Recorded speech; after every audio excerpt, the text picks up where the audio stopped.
स्वर्गीय राजेश अण्णा कोठे यांच्या जयंतीनिमित्त पत्रकारांच्या आरोग्याची काळजी घेण्याच्या सामाजिक बांधिलकीतून प्रख्यात गॅस्ट्रोएंटरोलॉजिस्ट डॉक्टर सूर्यप्रकाश राजेश कोठे यांनी आयोजित केलेल्या मोफत आरोग्य तपासणी शिबिराला उत्स्फूर्त प्रतिसाद मिळाला. अक्कलकोट रोड MIDC येथील महालक्ष्मी बँकवेट हॉलमध्ये पार पडलेल्या या शिबिरात प्रिंट, इलेक्ट्रॉनिक आणि डिजिटल माध्यमातील मोठ्या संख्येनं पत्रकारांनी सहभाग घेत आरोग्य तपासणीचा लाभ घेतला. या शिबिराचं उद्घाटन सोलापूर श्रमिक पत्रकार संघाचे अध्यक्ष विक्रम खेलगुडे आणि ज्येष्ठ मानसोपचार तज्ज्ञ डॉक्टर श्रीकांत पाटणकर यांच्या हस्ते झालं.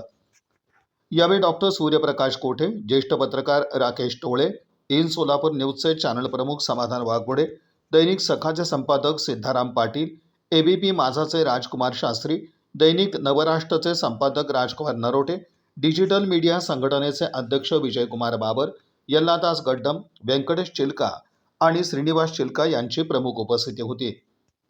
प्रास्ताविकात डॉक्टर सूर्यप्रकाश कोठे यांनी पत्रकारांचं काम अत्यंत धकाधकीचं आणि तणावपूर्ण असल्यानं अनेकदा त्यांच्या आरोग्याकडे दुर्लक्ष होतं. ही बाब लक्षात घेऊन त्यांच्या आरोग्याची काळजी घेण्याच्या उद्देशानं हे विशेष शिबिर आयोजित करण्यात आल्याचं सांगितलं. समाजाप्रती असलेली आपली बांधिलकी जपत पत्रकारांसारख्या समाजाच्या महत्त्वाच्या घटकासाठी त्यांनी हाती घेतलेला उपक्रम सर्व स्तरातून कौतुकास पात्र ठरला. सोलापूर श्रमिक पत्रकार संघाचे अध्यक्ष विक्रम खेलगुडे यांनी डॉक्टर कोठे यांच्या सामाजिक जाणीवेचं कौतुक करत पत्रकारांसाठी मेडिक्लेम योजनेच्या दृष्टीनं एखाद्या रुग्णालयासोबत टायअप करण्यासाठी पुढाकार घ्यावा अशी अपेक्षा व्यक्त केली. ज्येष्ठ पत्रकार राकेश टोळे यांनी स्वर्गीय तात्यांपासून कोठे कुटुंब समाजसेवेत अग्रस्थानी राहिला असून त्याच समाजाभिमुख परंपरेचा वारसा डॉक्टर सूर्यप्रकाश कोठे समर्थपणे पुढे नेत असल्याचं सांगत त्यांच्या कार्याचं कौतुक केलं. शिबिरामध्ये liver function test, hepatitis B, hepatitis C, random blood sugar, संगणकीकृत नेत्र तपासणी तसंच फॅब्रोस्कॅन अशा अत्याधुनिक तपासण्या मोफत करण्यात आल्या. त्यामुळे पत्रकारांना एकाच ठिकाणी सर्वकष आरोग्य तपासणीची सुविधा उपलब्ध झाली. यावेळी ज्येष्ठ मानसोपचार तज्ज्ञ डॉक्टर श्रीकांत पाटणकर यांनी धावपळीच्या जीवनात ताणतणाव व्यवस्थापन या विषयावर मार्गदर्शन केलं. पत्रकारितेच्या तणावपूर्ण कार्यपद्धतीत मानसिक आरोग्य कसं जपावं याविषयी त्यांनी मोलाचं मार्गदर्शन केलं. सूत्रसंचालन ऐश्वर्या हिबारे यांनी केलं, तर आभार वासुदेव इप्पलपनी यांनी मानले. डॉक्टर सूर्यप्रकाश कोठे यांनी स्वर्गीय राजेश अण्णा कोठे यांच्या जयंतीचं औचित्य साधून पत्रकारांच्या आरोग्याला प्राधान्य देत राबवलेला हा सामाजिक उपक्रम उपस्थितांकडून आणि पत्रकारांकडून विशेष कौतुकाचा विषय ठरला.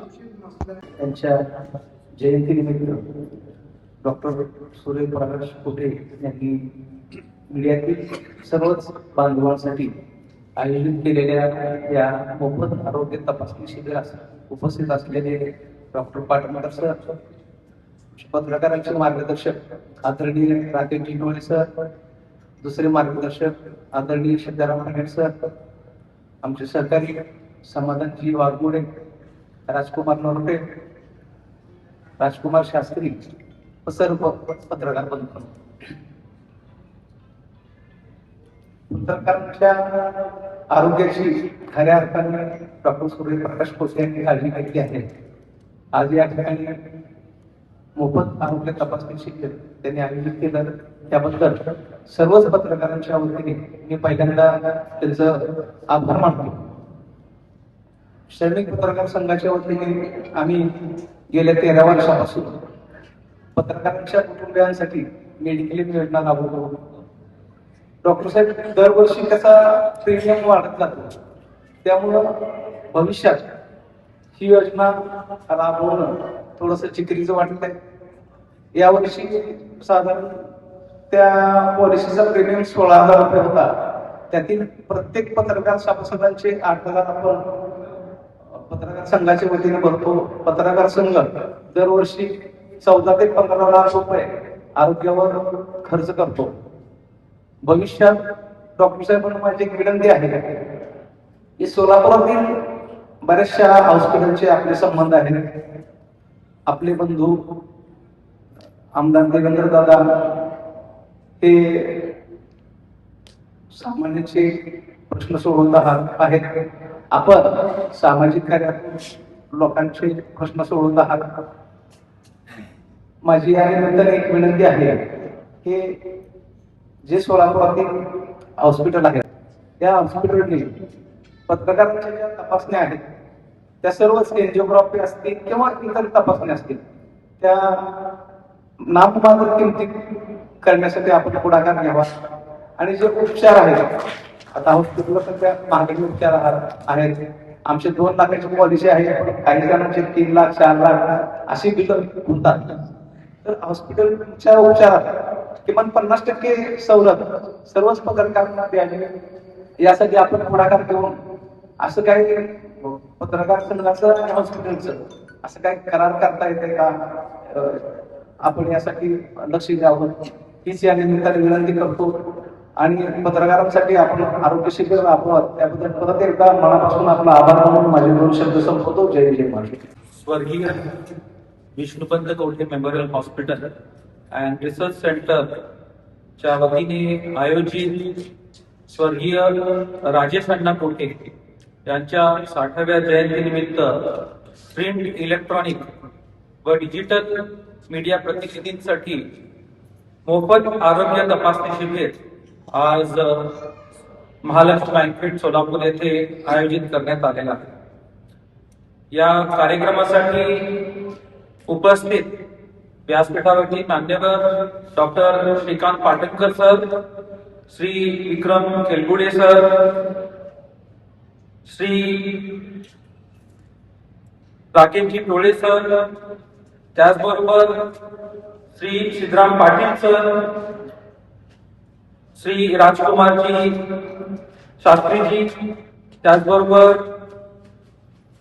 समाधानजी बागपुडेजी आणि श्रीनिवासजी चिल्काजी, गड्डमजी, व्यंकटेश चिल्काजी आणि उपस्थित सर्व ज्येष्ठ पत्रकार बंधू भगिनींनो, आजचा दिवस माझ्यासाठी प्रेरणादायी व त्याचबरोबर भावनिक असा आहे.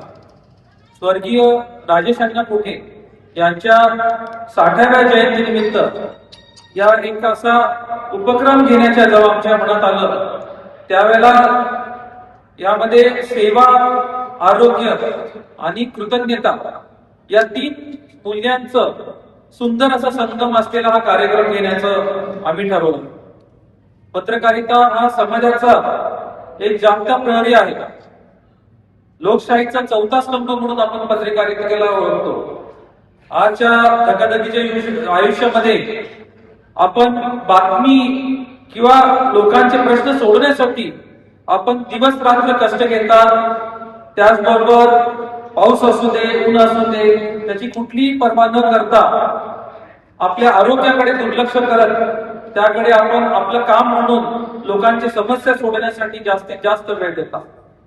अशा आरोग्य शिबिर आयोजित करण्याचा हेच मूळ हेतू आहे की हा एक केवळ कार्यक्रम नसून समाजासाठी झटणाऱ्या पत्रकारांसाठी व्यक्त केलेली आमच्याकडून एक कृतज्ञताची भावना आहे. आज जे आम्ही तपासणी शिबिर इथे ठेवलेलं आहे त्यामध्ये लिव्हर फंक्शन टेस्ट म्हणजे कावीळ तपासणी, हेपॅटायटिस बी, हेपॅटायटिस सी, बरेचसे असे जे आजार आहेत की ज्याची आपल्याला नॉर्मल जे आपण रुटीन चेकअप करतो त्याच्यामध्ये आपण करत नाही आणि त्यामुळे काही प्रमाणात हे दुर्लक्षित होतं. आणि जसं डायबिटीज आणि ओबेसिटीचं कॅपिटल इंडिया होत चाललंय त्याचबरोबर ह्या व्हायरल हेपॅटायटिसचंही तसं होत आहे. आणि ह्या व्हायरल हेपॅटायटिस म्हणजे हेपॅटायटिस बी किंवा हेपॅटायटिस सी ची जर तपासणी केली आणि ती तपासणी जर वेळेत केली आणि आपल्याला माहिती झालं की आपल्याला हा रोग आहे तर त्यापासून आपण लिव्हर सिरोसिस नावाचा एक मोठा आजार आहे ते आपण थांबवू शकतो. त्याचबरोबर नेत्र तपासणी आज आपण करतोय. फायब्रोस्कॅन नावाची एक तपासणी ठेवली.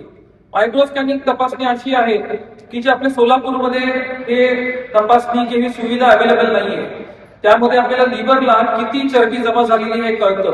आणि एक नॉन इन्व्हेसिव्ह म्हणजे ज्याच्यामध्ये आपल्याला पहिल्या जुन्या काळामध्ये लिव्हर खराब झाले, किती टक्के खराब झालेले आहे किंवा लिव्हरला सहज आहे का हे बघण्यासाठी सुई टाकून तपासणी करावी लागायची. पण आता तसं कुठलीही तपासणी न करता फक्त एक सोनोग्राफी सारखं प्रोब ठेवलं की आपल्याला त्या आजाराची माहिती आपल्याला त्याच्यामध्ये मिळते. त्यामुळे आम्ही हा hepatitis B, hepatitis C, liver function test, fibroscan, त्याचबरोबर शुगर आणि पाटणकर सरांचं एक लेक्चर याच्यावरती ठेवलेलं आहे. ताणतणाव व्यवस्थापन. आपल्याला माहिती आहे की स्ट्रेस हे खूप मोठं कारण आहे की कुठल्याही हृदयाच्या किंवा बाकीच्या आयुष्यातल्या मेन जे आरोग्यासाठी धोकादायक आहे. तर कुठेतरी हा जर आपण ताणतणाव मॅनेज केलं तर पुढील आपल्याला मानसिक फक्त शारीरिक दृष्ट्या आपल्याला चांगलं राहून चालणार नाही, तर मानसिक आरोग्य तितकंच महत्वाचं आहे. माझे दिवंगत वडील स्वर्गीय राजेश अण्णा कोठे यांनी आयुष्यभर माणुसकी, समाजसेवा आणि लोकशाहीच्या जिव्हाळ्याचे नाते जपले. त्यांचं मित्र परिवार खूप मोठं होतं.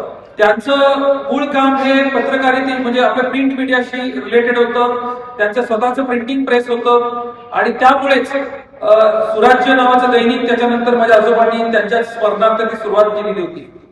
माझी एकच विनंती आहे की पत्रकार लोकांनो, आपण आपल्या आरोग्याची काळजी तितकंच घ्यायला पाहिजे जितकं आपण समाजाच्या घेतोय. आणि आपल्या शरीराने दिलेले छोटे छोटे जे इशारे दुर्लक्षित करू नका. वेळेवरती तपासणी करा आणि उपचार घ्या. त्यामुळे अनेक गंभीर आजार पुढे जाऊन टाळू शकता. आज उपस्थित राहून हा जो उपक्रम आम्ही घेतलेला आहे तो यशस्वी करण्यासाठी उपस्थित असलेले सर्व पत्रकार मित्रांचं, डॉक्टरांचं, स्वयंसेवकांचं आणि सहकाऱ्यांचं मी मनपूर्वक आभार मानतो. आणि या कार्यक्रमाचं आपण फायदा करून घ्यावा एवढं मी सांगतो आणि एवढं बोलून थांबतो. धन्यवाद. जय हिंद, जय महाराष्ट्र. व्याख्यान ऐकण्यासाठी आपण जमलोय, त्यामुळे जास्त बोलणार नाही, 2च मिनिटात संपवतो. मला वाटतं की आज हा कार्यक्रम झाला आणि ज्यांनी सोलापूरसाठी गेल्या 50 वर्षामध्ये सोलापूरच्या विकासाची जी स्वप्न पाहिली होती ते आमचे परमगुरू श्रद्धेय विष्णुपंत तात्या कोठे साहेब यांची स्वप्न पूर्ण होण्याच्या दिशेनं वाटचाल सुरू आहे. आणि त्यांचे दोन्ही नातू तितक्याच तडफेनं सोलापूरचे प्रश्न सोडवत आहेत. देवेंद्र कोठे आमदाराच्या रूपाने त्यांनी सोलापूरचे अनेक वर्षांचे प्रश्न, पिकाचा पिटूचा प्रश्न सुद्धा त्या तडफेने सोडवला. आणि हे सगळं सोलापूर बघतोय. आणि तितक्याच तडफेनं गेल्या डॉक्टर साहेबांनी गेल्या अनेक महिन्यांपासून जे सामाजिक काम सुरू ठेवलंय. सोलापुरातल्या नागरिकांची काळजी घ्यायची, सोलापुरातल्या सर्वसामान्य गोरगरिबांना आपल्या डोळ्यासमोर हॉस्पिटल म्हटलं की येतं की गरिबांना लुबाडण्याचा कारखाना. पण ते बदलून एखादं हॉस्पिटल किंवा एखादा डॉक्टर समाजासाठी, समाजातल्या तळागाळातल्या लोकांसाठी स्वतःच्या पदरचा पैसा खर्च करतो, हे दुर्मिळ उदाहरण फक्त तात्यांच्या घरातच बघायला मिळतं. आणि त्याबद्दल मी डॉक्टर सूर्यप्रकाश कोठे यांचे आभार मानतो. आजचा कार्यक्रम आपण घेतला. आज फक्त एक अडचण अशी झाली की आपण फक्त पाटणकर सरांचं व्याख्यान ठेवलं असतं तर इथं गर्दी अजून जास्त दिसली असती. तर आमचे पत्रकार तपासणीला घाबरतात. त्यांना तपासणी आहे म्हणून सांगितलं की ते म्हणतात की मला काय आजार निघाला तर मी काय करू. म्हणजे खरं तर आधी पाटणकरांचं व्याख्यान आणि मग तपासणी केली असती ना तर अनेक पत्रकार तपासणी करून घ्यायला तयार झाले असते. कारण तपासणीच्या नावाने तणावात येणं हा आमच्या पत्रकारांचा एक मोठा गुण आहे. हा दुर्गुण आहे. खरं तर नेहमी सांगत असतोय की तपासणीला सामोरं जा. तपासणीशिवाय तुमच्या शरीरामध्ये काय व्याधी आहेत या तुम्हाला कळत नाही. तुम्ही समाजातल्या व्याधींवर बोट ठेवताय पण स्वतःतल्या व्याधीकडे दुर्लक्ष करताय. मला वाटतं या पुढच्या काळात डॉक्टर साहेबांनी जेव्हा कधी असे कार्यक्रम डॉक्टर साहेब अरेंज करतील तेव्हा आपल्या सर्व पत्रकारांनी धाडसानी पुढे यावं आणि स्वतःची तपासणी करून घ्यावी. या कार्यक्रमाबद्दल मी डॉक्टर सूर्यप्रकाश कोठे आणि कोठे कुटुंबियांचं मनपूर्वक आभार मानतो. आम्हाला आपण इथं बोलवलं आणि आमच्या पत्रकारांचा इतका बारकाईने विचार केला त्याबद्दल आपले धन्यवाद आणि पुढील कार्यक्रमासाठी शुभेच्छा. आपल्याला एखाद्या असतात जेव्हा जेव्हा ताण येतात, विशेषतः जेव्हा आपला अपघात हिंसा जो आपत्ती याचं कव्हरेज करून येतो त्याला भिंगरलेलं असतं, ताण आलेला असतो. तो तसाच रिचवायचा नाहीये आणि दुसरं काहीतरी गोष्ट वापरून पण रिचवायचा नाही. तर सहकार्याची बोला शेअर माझा एखादा डिप्रेशनचा पण म्हटलं शेअर केल्यामुळे आनंद हा शेअर केल्यामुळे द्विगुणित होतो. तर दुःख दुःख शेअर करण्यामुळे निर्माण होतो. तसाच ताण निर्माण होतो आणि स्वतःला कुणी वाजता वेळ द्या, लगेच दुसऱ्या कामाला लागू नका. एक टाइम आता फुटबॉलच्या मॅचेस चालू आहे, तुम्ही बघत असाल जागतिक फुटबॉल. पूर्वी कंटिन्युअस 45 मिनिटानंतरच हाफ टाइम घ्यायचा, आता 22.5 मिनिटाला हायड्रेशन ब्रेक घेतात. तो कोणी बाबतीत व्हेरी इसेन्शियल. आपला तिकडे पुला व्हायला दुसरंच काही नाही, हे बाजूने ठेवतो. जसं आपण ऑफिसमधनं घरी आल्यानंतर कपडे बदलतो नाही, घरचे कपडे वेगळे घालतो. मनातले विचार सुद्धा वेगळे का, ऑफिसचं नकोच मला, तरी थोडा वेळ मला लेट मी कूल ऑफ. आणि स्वतःच्या भावना मांडल्या, त्या ओळखायला लागलो. मी माझी चिडचिड होती हो पहिल्यांदा, रागाच्या नियंत्रणात पुढे जायचं. पहिल्यांदा मला हे मान्य केलं पाहिजे की माझी चिडचिड होतीये, तरच मी त्याच्यावरती मार्ग काढेल. अल्कोहोलिक्स अनॉनिमस जी संघटना आहे, जसं गोष्टीला लागेल, तर त्यांच्याकडे न गेला तर माझं ओळख देणार नाही. मी स्वयंसो आणि मी एक व्यसन आहे. त्यांनी भले 10 वर्ष व्यसन सोडलं, मी एक व्यसन आहे. हे स्वतः पहिल्यांदा मान्य करतात. माझ्या भावना मला ओळखता येतात, मला पहिले प्रॉब्लेम मी डिनाय करून सांगणार नाही. तर मगाशी परत डोळे सांगितल्याप्रमाणे तर मला काय झालं, तुम्ही कशात तपासणी करू, वाय डिनाय, चेकअप करा. Next one.